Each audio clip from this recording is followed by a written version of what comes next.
Pois bem, nós hoje vamos para a quinta mensagem da série, lidando com os dilemas do cotidiano, a série que tem o título O Poder do Cuidado.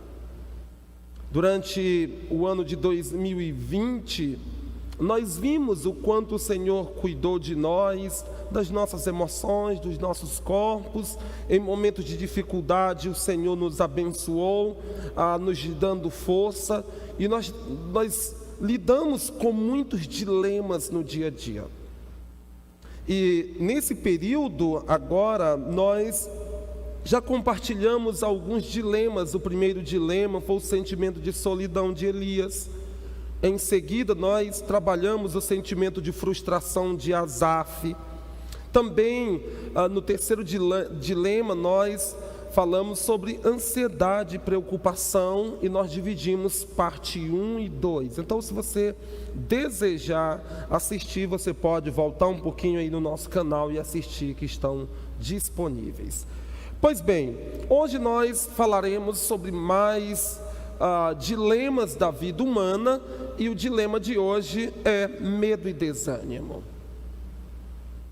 Quem nunca teve medo? Quem nunca lidou com desânimo? Agora, quando nós vamos para o livro de Isaías capítulo 41, versículo 10, diz o seguinte: por isso não tenha medo, pois estou com você. Não tenha medo, pois eu sou o seu Deus. Eu o fortalecerei e o ajudarei. Eu segurarei com a minha mão direita vitoriosa. Esse texto é muito bonito. Promessas que o Senhor dá para Israel. E como nós bem sabemos, há um risco tremendo de nós pegarmos textos que não são destinados a nós e aplicarmos a nós. Mas nós somos povo de Deus. E Paulo diz que nós fomos escolhidos pelo Senhor, chamados pelo Senhor. Então podemos sim tomar esse texto para nós e segurar ele por meio da fé e aplicar inteiramente a nós. Agora, veja o seguinte: o medo já faz parte da natureza humana. Quando Jesus Cristo nos adverte para não temermos, é porque o medo já faz parte da nossa natureza. Agora, de onde vem o medo? Quando nós voltamos um pouquinho, nós descobrimos que o medo vem pós-queda. Gênesis 3, 8 a 10 diz o seguinte: ouvindo o homem e sua mulher os passos do Senhor, Deus, que andava pelo jardim quando soprava a brisa do dia, esconderam-se da presença do Senhor Deus entre as árvores do jardim. Mas o Senhor Deus chamou o homem perguntando: onde está você? E ele respondeu: ouvi teus passos no jardim e fiquei com medo porque estava nu, por isso me escondi. Aqui nós temos o primeiro relato sobre o medo. Eu tive medo. Antes, o homem e a mulher não tinham medo, mas se deleitava na presença do Senhor, tal como os demais seres tinham prazer em estar diante do Senhor, em contemplar a manifestação da glória do Senhor. Mas logo nós descobrimos que a essência do medo reside na falta de confiança, no amor e no cuidado de Deus para com nossas vidas. Eu tive medo. A falta de confiança no amor, no cuidado de Deus, faz com que tenhamos medo.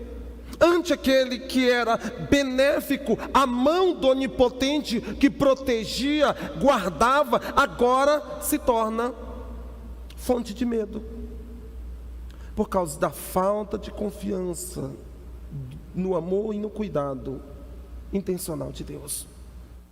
Foi justamente essa a razão da queda. E quando nós adiantemos um pouco e chegamos no livro de Apocalipse, tem uma passagem bem interessante. Voltei para ver quem falava comigo. Isso João na ilha de Pátimo, e quando tem a visão do Cristo ressurreto, voltando-me vi 7 candelabros de ouro, e entre os candelabros alguém semelhante ao Filho de Homem, com uma veste que chegava aos seus pés e um cinturão de ouro ao redor do seu peito. Sua cabeça e seus cabelos eram brancos como a lã, tão brancos quanto a neve, e seus olhos eram como chama de fogo. Seus pés eram como bronze numa fornalha ardente, e a sua voz como de som de muitas águas. Agora olha só. Tinha em sua mão direita 7 estrelas, e da sua boca saía uma espada afiada de 2 gumes. Sua face era como o sol quando brilhava em todo o seu fulgor. Quando o vi, caí aos seus pés como morto. Então ele colocou sua mão direita sobre mim e disse: não tenha medo, eu sou o primeiro e o último, sou aquele que vive. Estive morto, mas agora estou vivo para o sempre, e tenho as chaves da morte e do Hades. Não tenha medo, eu sou o primeiro, eu sou o último. Eu tenho o controle da morte e do inferno. Nós bem sabemos, meus amados irmãos, que todo medo é medo da morte. Por isso Jesus Cristo mostra o controle sobre os maiores medos que nós temos, o medo da morte. Daí, algumas descobertas que nós tiramos. Só existe um que pode mudar esta realidade e restaurar nossa confiança diante do medo. Jesus Cristo é o único. Diante do medo, Jesus Cristo é o único que pode restaurar. De Gênesis a Apocalipse você vai ver o homem tendo que ouvir da parte de Deus, e também da parte de outros homens, palavra como esta: não temas. Alguns estudiosos chegam a dizer que são 365, uma promessa para cada dia. Mas o medo vem por causa das mudanças. As mudanças nos deslocam de um cenário que nos era confortável para outro no qual não temos qualquer controle. E isso vem medo. É justamente o caso de Isaías. Está sendo deslocado para um cenário que ele não tem controle. A nação de Judá está sendo deslocada para um local que não tem controle, o cativeiro. E o Senhor disse: não tenha medo. Pois bem, de Gênesis a Apocalipse, nós vamos ver decepções, incertezas, desafios, confusão, adversidades, mas sempre teremos essa palavra de ânimo: não tenha medo, confie em mim, seja fiel. Isso nós aprendemos em outra série, que nós devemos crer em Deus. Creia em Deus e faça o bem. Confie em mim, faça o bem. Daí, não tenha medo. Você não pode compreender as razões dos meus caminhos, mas Deus diz: não tenha medo, confia em mim, seja fiel. Mas também a gente vê, você pode estar vivendo dias de sofrimento e lágrimas, mas não tenha medo. Também você pode não estar vendo saída para o seu problema, mas a palavra desafia: não tenha medo. Você pode estar se sentindo fragilizado e sem forças, mas a promessa é: não tenha medo, confie em mim. Você pode estar confuso, cercado de incertezas, mas a palavra nos conforta, nos convidando a confiar. Olhando a fotografia do seu passado, revelará quem é o dono da sua, da minha, da nossa história. Deus tem cuidado de nós e nos animado em meio ao medo. Pois vamos voltar no livro de Isaías. Por isso não tema, pois estou com você. Não tenha medo, pois eu sou o seu Deus. Eu o fortalecerei e o ajudarei. Eu segurarei com a minha mão direita vitoriosa. Quem foi Isaías? O profeta Isaías é alguém de grande importância, é chamado dos profetas maiores pela sua importância e o período também que ele profetiza em Israel. Isaías exerceu seu ministério por mais de 40 anos, de 700 até 701 a.C. Viveu em Jerusalém na última metade do período dos reis de Israel. Agora, olha só, ele fala em nome de Deus para os líderes de Jerusalém e Judá. Ele anunciou a mensagem de juízo divino diante da corrupção, da rebelião deles em desobediência ao cumprimento que tinha com Deus. Isaías é um profeta que confronta os líderes, anuncia uma mensagem de juízo, mas também anuncia uma mensagem de esperança sobre a restauração e estabelecimento do reino de Deus. Esse é Isaías.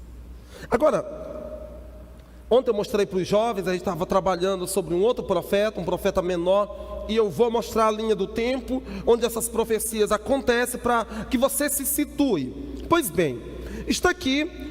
Reino unificado acontece no tempo em 1043 a.C. O processo de unificação se dá com esses 3 reis, Saul, Davi e Salomão. Antes só eram tribos, 12 tribos, agora é um reino. Israel, esse reino se divide em 931 a.C., já no tempo no início já do reinado do filho de Salomão, se divide, vem o reino do norte, 10 tribos, a capital Samaria. Temos também o reino de Judá, o reino do sul, 2 tribos, a capital Jerusalém. Agora, acontece uma coisa. Quando a gente olha, o reino do norte cai em pecado, existe uma corrupção moral, existe a desobediência a Deus, às suas leis, os seus preceitos, e o reino do norte durou apenas 209 anos. E foi exilado na Síria.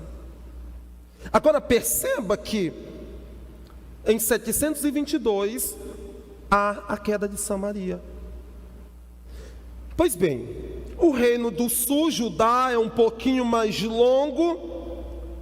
É um reino que durou 345, de 931 a.C. a 586 a.C. E é exilado. Jerusalém é destruída por Babilônia com o rei Nabucodonosor. E o que vai acontecer? 516. A partir daí, 70 anos depois, eles retornam para Jerusalém. O retorno é narrado em outros livros, Esdras e Neemias, um retorno gradual, mas acontece. Tem também outros invasores, como o rei da Pérsia e tudo mais, mas eu não vou citar. Onde é que Isaías está? Assim como outros profetas, está justamente nesse período aqui. 740, 701, 100 anos de diferença para Abacuque. profetizando sobre o exílio, a queda de Jerusalém. Entender um pouquinho da história? Ou quer que desenhe? Pois bem, aqui está uma visão mais panorâmica do livro de Isaías. Os primeiros capítulos do livro de Isaías, de 1 a 39, tem uma mensagem específica. E no meio está o exílio. Pois bem, quando a gente olha os primeiros capítulos, de 1 a 12, há uma mensagem de julgamento e esperança, dedicada para Jerusalém. Se você olhar, você vai ver uma mensagem muito interessante. A partir dos versículos 13 até aos versículos 27, capítulo, nós vamos ver julgamento também e esperança para as nações. E a partir daí, a partir do versículo 28 ao 39, a ascensão e queda de Jerusalém. Você vai ver Isaías profetizando sobre esse crescimento e também sobre a queda. Daí vem o exílio e Isaías passa a proferir sobre uma mensagem de esperança. Versículos 40 a 48, o anúncio da esperança. Você vai ver palavras como o Senhor falando por meio de Isaías: eu não estou mais irado com o meu povo. Você vai ouvir palavras: eu tenho visto como vocês agem, mas eu restaurarei, eu curarei, eu guiarei. Daí, a partir dos capítulos 49 a 51, deixa eu olhar a minha hora, aos 55, você vai ver: servos cumprem a missão de Deus. E você vai ver no capítulo 53, profecias messiânicas.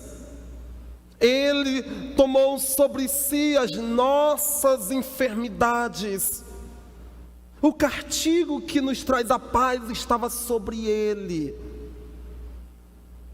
O servo ou os servos lá que cumpre a missão de Deus. Você vai ver profecias bonitas que depois Jesus Cristo usa para si, dizendo: está se cumprindo as profecias que falou Isaías. Agora perceba uma outra coisa, que a partir daí, dos 56 ao 66, os servos herdam o reino de Deus, e você vai ver profecias falando sobre o novo tempo, a restauração, o novo céu, a nova terra. Profecias brilhantes, mas é engraçado que nós estamos falando sobre o capítulo 41 e nós ficaremos só com essa pequena parte. No capítulo 40, 39, nós logo vemos já de cara o profeta Isaías fazendo já uma profecia sobre o exílio. Dê uma conferida, não posso entrar nesse texto. De que homens, uma comitiva vem visitar o rei, a casa do rei. Isaías vê e diz: quem são estes? E aí ele fala, diz: olha, são estes que vão levar vocês e tudo de vocês para o exílio. Agora, vamos ficar simplesmente nesse capítulo. Primeiro, Deus nos chama para um relacionamento com Ele.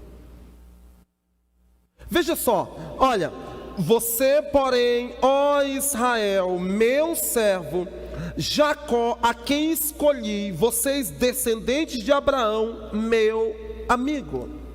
Esse texto é muito bonito, é fantástico a natureza desse texto, quando nós olhamos, e tem algo que inclusive eu já preguei sobre Abraão, e como Deus o trata: Abraão, meu amigo. Agora, o convite que o Senhor faz, um convite para que aquele povo se relacione com Ele.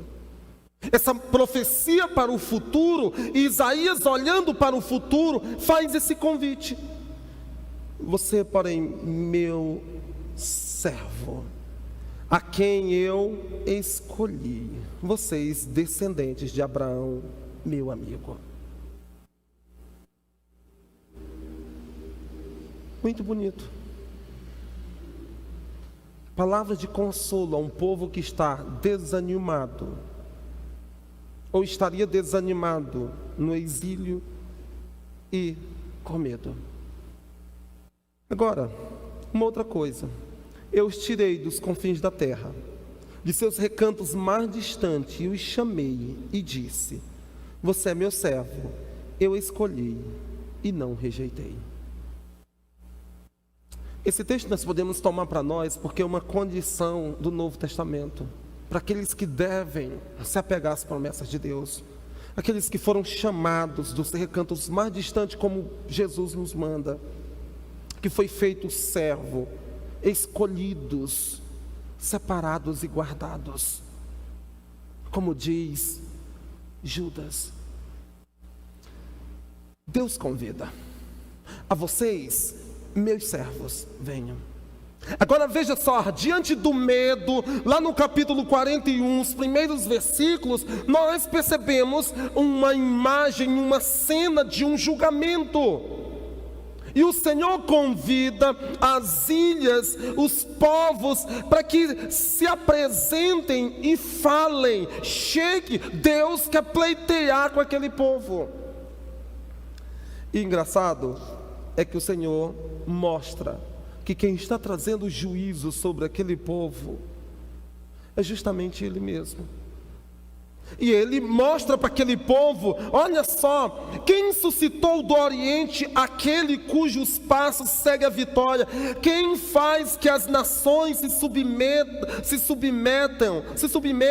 e que Ele calque os pés, os reis, e com a sua espada as transforma em pó, e o seu arco em palha, e que o vento arrebata.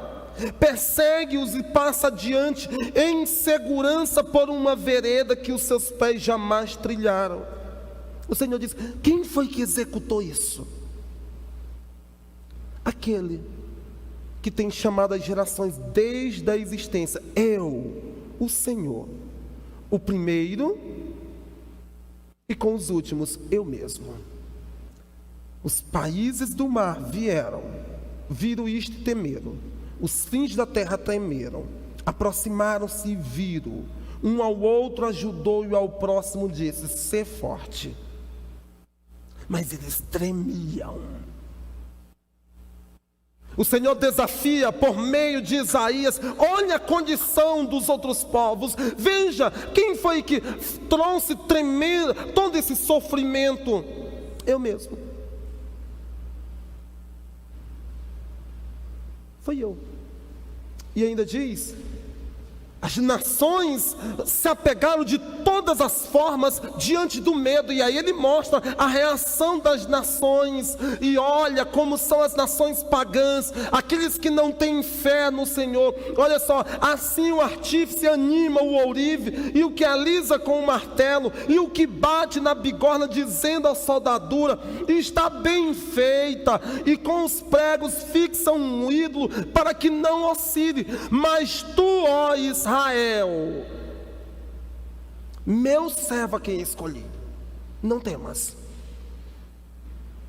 A reação das nações que não creem no Senhor diante dos problemas, das adversidades, eles procuram se auto-encorajar. Um disse para o outro: ser forte. O outro convidou o ourive: vamos fazer um ídolo. Mas você, Israel, a quem eu escolhi, a vocês, descendentes de Abraão, meu amigo, eu te digo: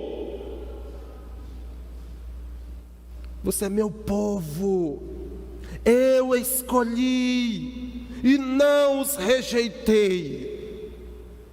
A gente percebe que momentos de adversidades são ambientes propícios para que os ídolos sejam criados. Em momentos de adversidades são momentos propícios para que a nossa confiança seja colocada no outro, no homem ou nos próprios ídolos criados por mãos humanas. As nações estão tremendo quando vê os cavalos do rei da Pérsia marchar, destruindo tudo. Eles se ajuntam, olha, eles fazem de tudo, eles criam ídolos, eles confiam na sua própria força ou na força do ídolo. Mas vocês, eu digo, não temas, não tenha medo.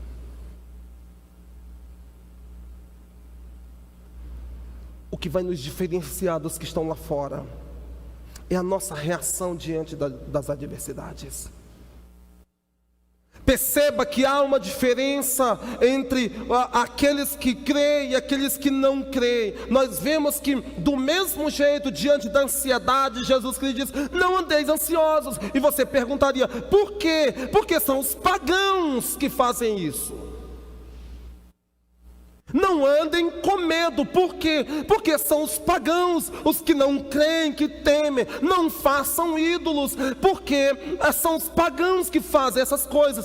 Eu te digo, não tenha medo, não tenha medo. Eu fortalecerei, eu ajudarei, eu segurarei com a minha mão direita vitoriosa. Se os reis da Pérsia não vê derrota, quem vai guardar é a mão vitoriosa.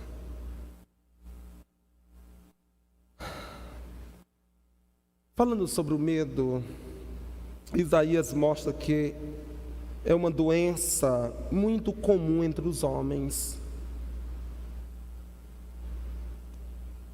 O medo, desde o Éden, como eu mostrei para vocês, faz parte da natureza humana. O medo entrou na raça humana desde o primeiro pecado. O homem se tornou alienado e agora teme, corre, foge.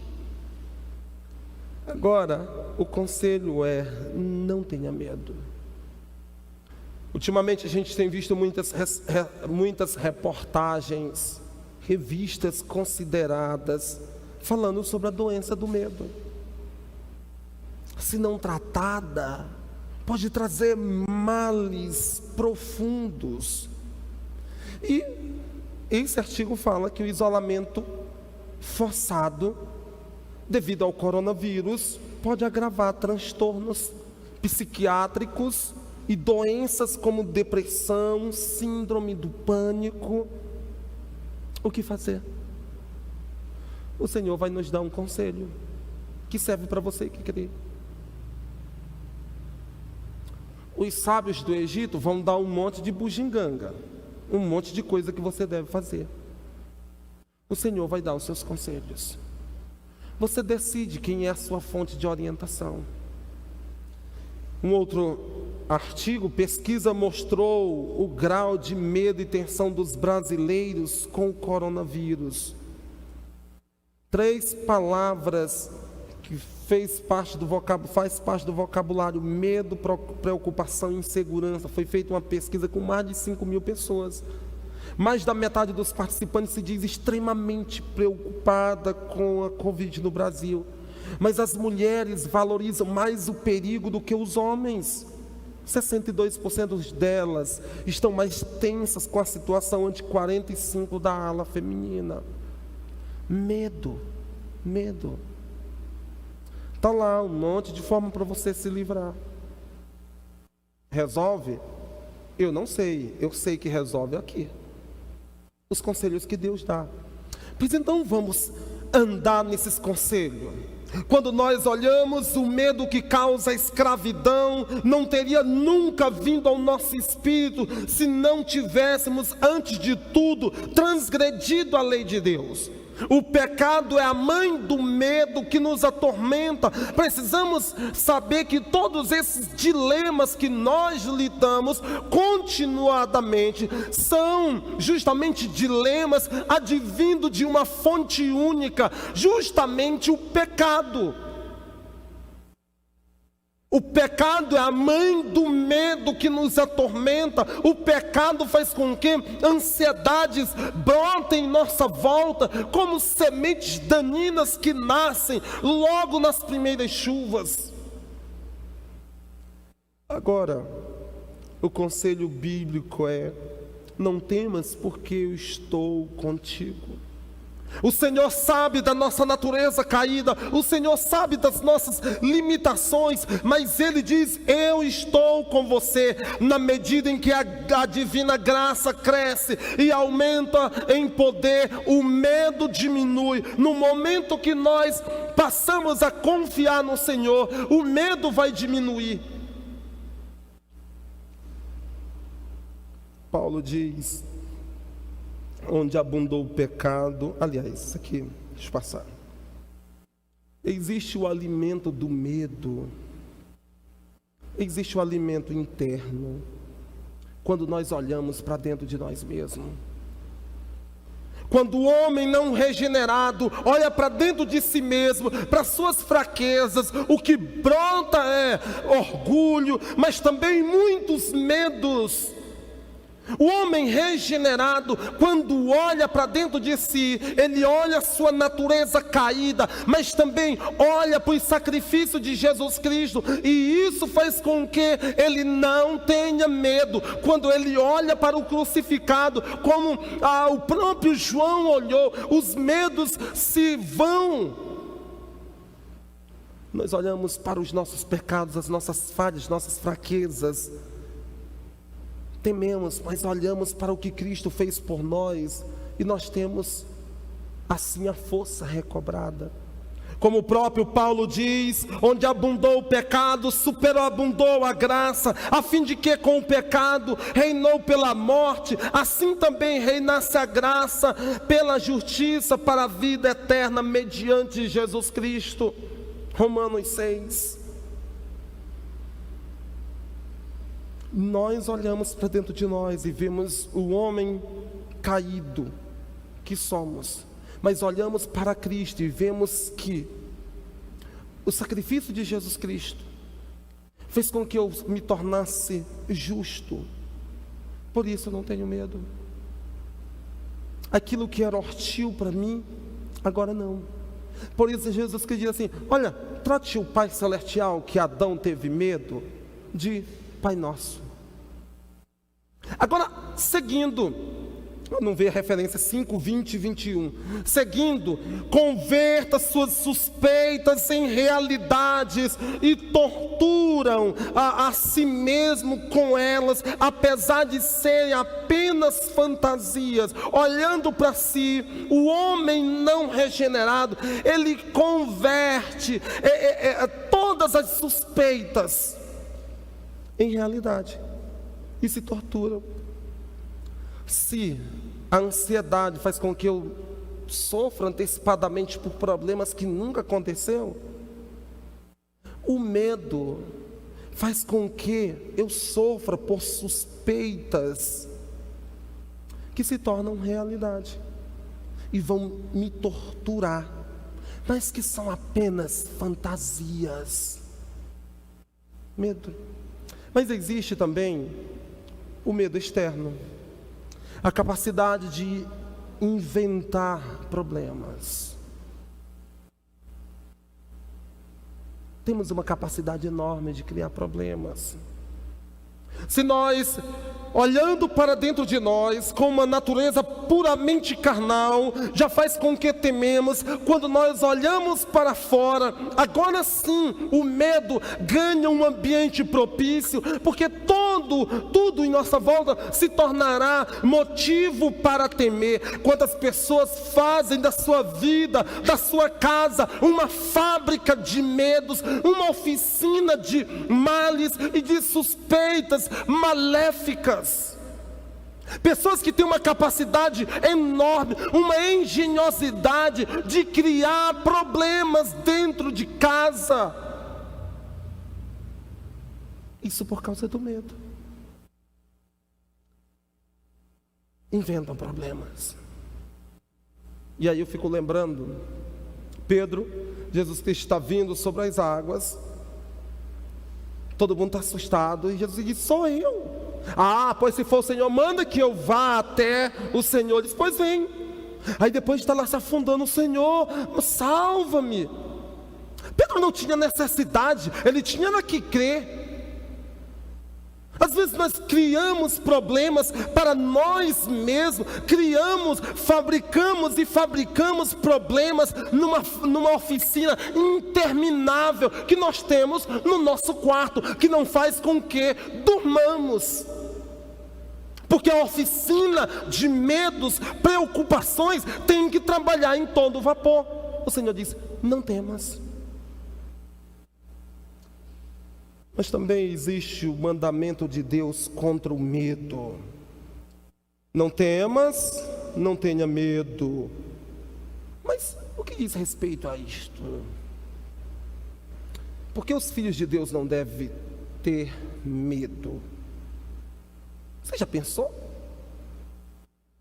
Primeiro, nós vamos aprender 3 lições importantes aqui.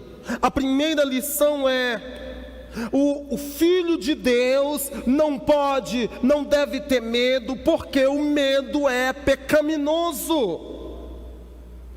Medo é falta de confiança no cuidado. O medo reside justamente nisso, na falta de confiança no amor e no cuidado intencional de Deus. E se eu não confio em Deus, isso é pecaminoso, isso é uma afronta para Deus. E é justamente isso que o Senhor fala para aquele povo, desafia aquele povo. Mas onde estava o Senhor? O que aconteceu? E o Senhor mostra quem Ele é. E quem era aquele povo quando Ele restaurou? E constantemente você vai ver o Senhor dizendo palavras assim, por meio de Isaías: sou eu sou Deus, agindo eu, quem impedirá? Medo é pecaminoso. Diante das promessas, se torna uma afronta para Deus. Um pequenino rebanho, mas que o Senhor diz: não tema, ó pequeno rebanho. Medo se torna pecado. Mas também uma outra lição, porque tem como resultado a incredulidade. O medo se torna algo maléfico, porque o resultado é a incredulidade. Quando nós deixamos de crer, de acreditar no Senhor, nós nos tornamos incrédulos. E a incredulidade é algo que não pode andar com o Filho de Deus. Nós somos chamados para sermos crentes e não incrédulos. O que você acha quando os próprios filhos de Deus dizem que não acreditam nele? Pois bem, vocês são humanos e alguns de vocês têm filhos. E se um filho de vocês dizer assim: eu não acredito em você, você está mentindo para mim, o que você diria para ele? Ou qual seria a sua reação? Agora imagine, diante de tantas promessas que o Senhor faz para nós, a incredulidade é uma resposta ofensiva para Deus. É isso que o Senhor cobra daquele povo. Não temas. A incredulidade diante de Deus é um crime horrendo.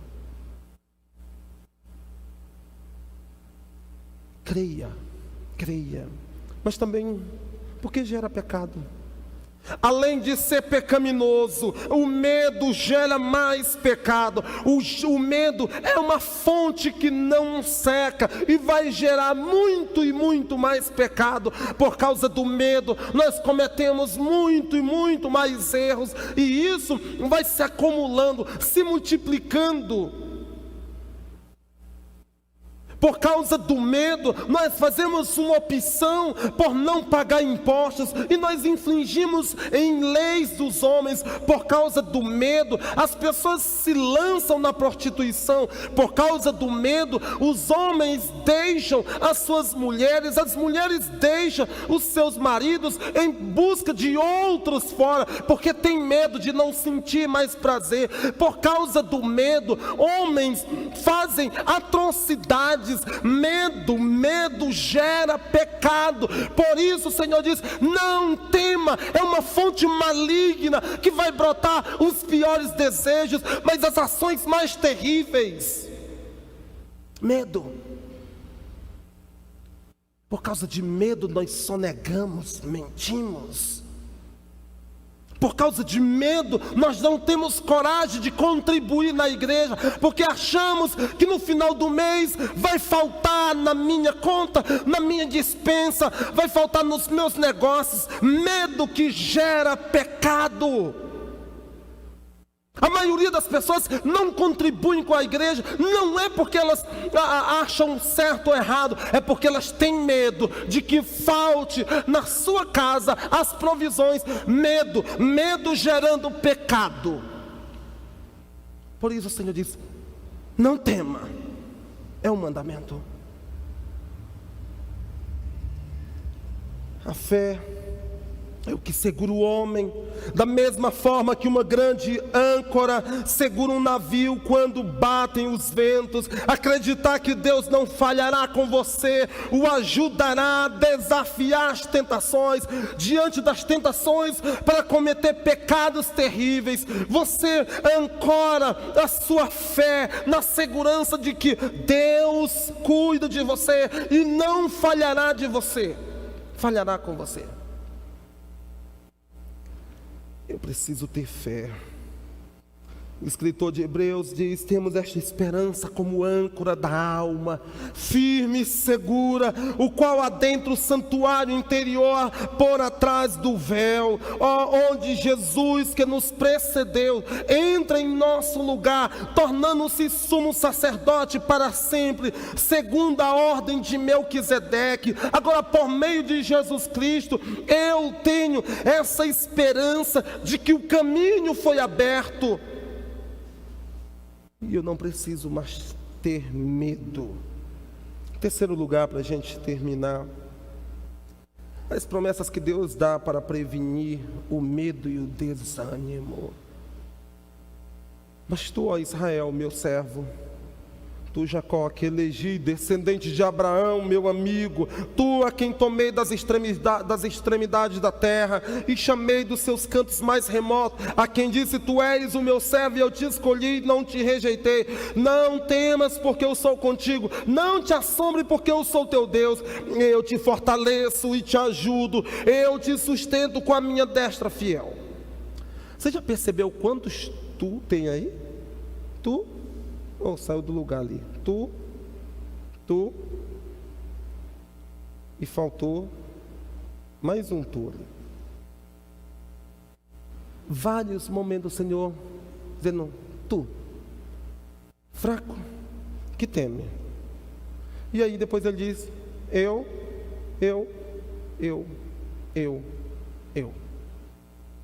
Eu tinha contado, tinha dado 5 aqui em cima.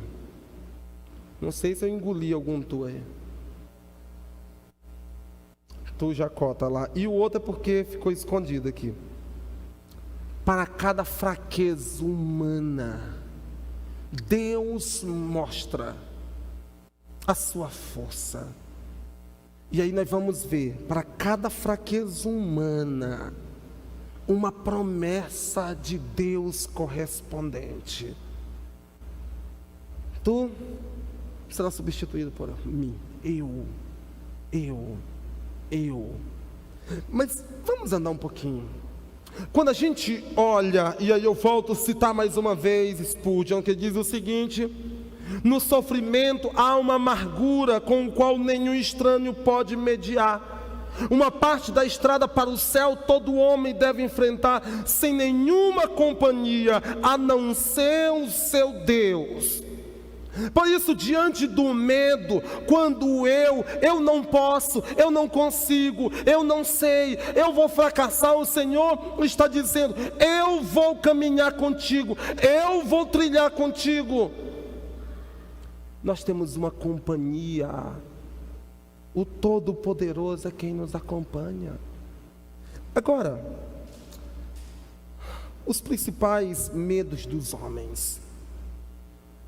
Se eu fosse listar os principais medos dos homens, seria grande a lista, mas eu vou citar alguns. Um dos medos que o homem tem é a solidão.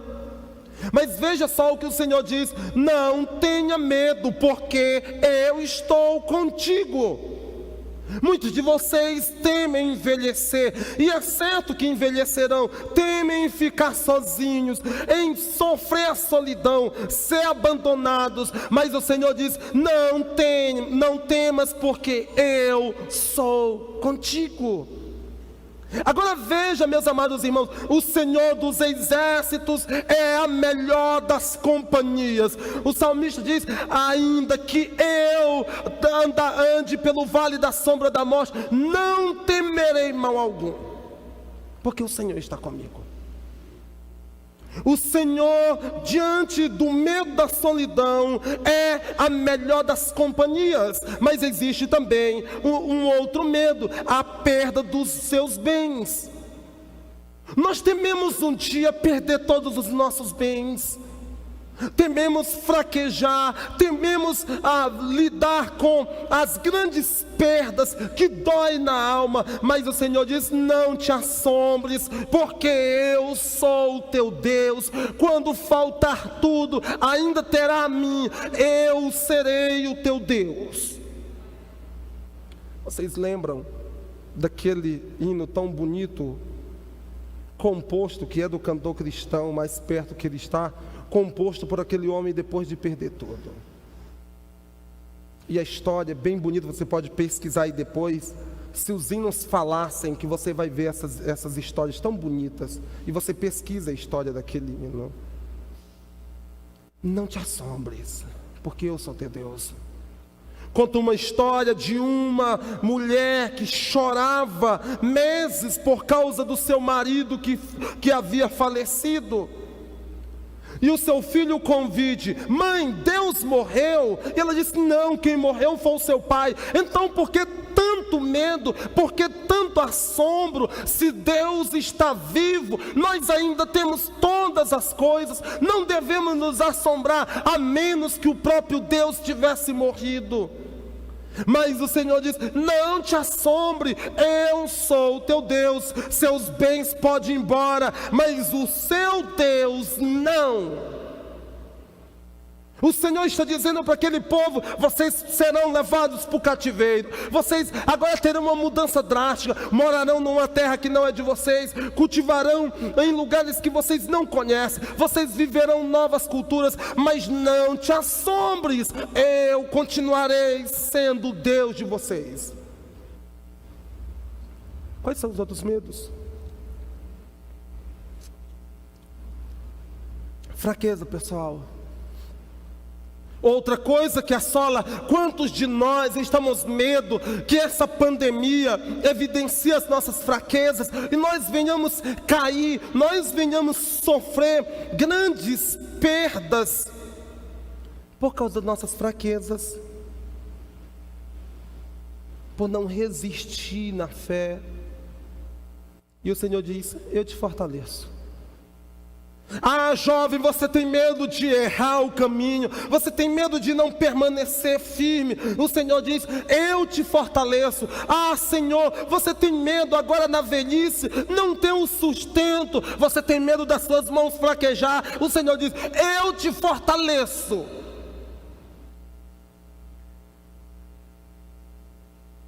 A força com a qual eu preciso realizar meu trabalho não está em mim, mas no Onipotente que trabalha por mim. Eu te fortaleço. Você vai ver todo mundo saindo de casa, cada um ganha na sua vida e você perdendo as forças. E agora? Sem força, sem vigor. O Senhor disse: sou eu que vou te fortalecer. Mas existe também a timidez. Diante de situação humilhante, se evidencia muitas vezes a nossa timidez. E olha só, o Senhor diz: eu te ajudo. Não só eu te darei força, não só te sustentarei, mas eu mesmo vou te ajudar. Eu não só vou te dar força, mas também vou mobilizar outros para que te ajude. Eu mesmo vou cuidar de todas essas coisas. Veja que Deus está cercando o seu povo com um cuidado benéfico. Você sabe o quão decisivo é a ajuda de Deus, e Deus diz: eu te ajudo. Imagine só o Todo-Poderoso se colocando à disposição de você. Eu vou te ajudar. Você pode imaginar o poder, o impacto que isso tem na vida de um servo de Deus? A força do Onipotente, do Onisciente. Mas a gente também tem medo da desonra. Quantas vezes, temendo falhar e ser desonrado e desonrar o nome do próprio Senhor, o Senhor diz: eu te sustento com a minha destra fiel. Os tempos são difíceis, mas eu vou te sustentar. Em meio às adversidades, os escândalos, as quedas que nós estamos vendo, eu te sustento com a minha destra fiel. É a mesma mão que segura as estrelas em seu lugar, é a mão que segura o arco do céu sem coluna, que sustenta ambos o mar e a terra. É a mão que diz: eu vou te sustentar. Veja, os céus são seguros sem nenhuma coluna, os céus são sustentados sem nenhuma força, a não ser a força que Deus impõe. E o salmista diz, 143, se eu não me engano, fala que o Senhor que sustenta tudo é o mesmo que sara os nossos corações e cura as nossas feridas. Você sai olhando aquelas estrelinhas que os astronautas tanto se esforçam para ver, os pesquisadores se esforçam para conhecer mais. O Senhor diz assim: eu sustento ela. E aí você vê o sol que que continua do mesmo jeito, a lua que dá suas voltas perfeitas depois de milhões de anos, como eles mesmos dizem. O Senhor diz: eu que sustento. O mar que tem um limite, o Senhor diz: eu que dou limite. Mas essa mesma mão é a que sustenta você. Eu te sustento com a minha destra fiel. A sua destra fiel é a mesma mão que nos tínhamos razão para temer, com a qual nosso rei ofendido poderia nos ferir, pois nós merecíamos justamente a sua ira. Essa mão que agora diz: eu vou te sustentar, antes poderia nos ferir, mas agora veja, se lá atrás em Gênesis diz assim: tive medo, ouvindo o homem e a sua mulher, que o Senhor estava aproximando, diz assim: eu fiquei com medo, eu tive medo. E Apocalipse, o novo raiar chega, o novo dia chega, e o Senhor diz: não tenha medo. A mão estendida para punir, agora por meio de Jesus Cristo é estendida para socorrer. Venha a mim, vocês que estão cansados e sobrecarregados. Aquele que vem a mim jamais lançarei fora. Não temas, não turbe o vosso coração. Diante dos novos desafios, o Senhor diz: não tenha medo. Diante das circunstâncias, das mudanças, o Senhor diz: não tenha medo. Desde que a mão de Cristo foi trespassada, a mão direita de Deus nunca feriu um crente a fim de destruí-lo. Não citei, mas mais uma vez citando Spurgeon. Desde que a mão de Cristo foi trespassada, a mão direita de Deus nunca feriu um crente a fim de destruí-lo. O crente não será destruído, mas será protegido. Por isso, não temas, não temas. Como está a sua confiança no momento que estamos vivendo?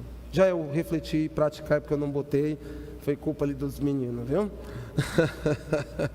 Como está a sua confiança no momento que estamos vivendo? Vai fazer ídolos como os pagãos? Confiar no homem? Você está confiando em político? Messias e mais Messias que se levantam? Não, nossa confiança está no Senhor. Como você tem nutrido o seu relacionamento com Deus nesses dias?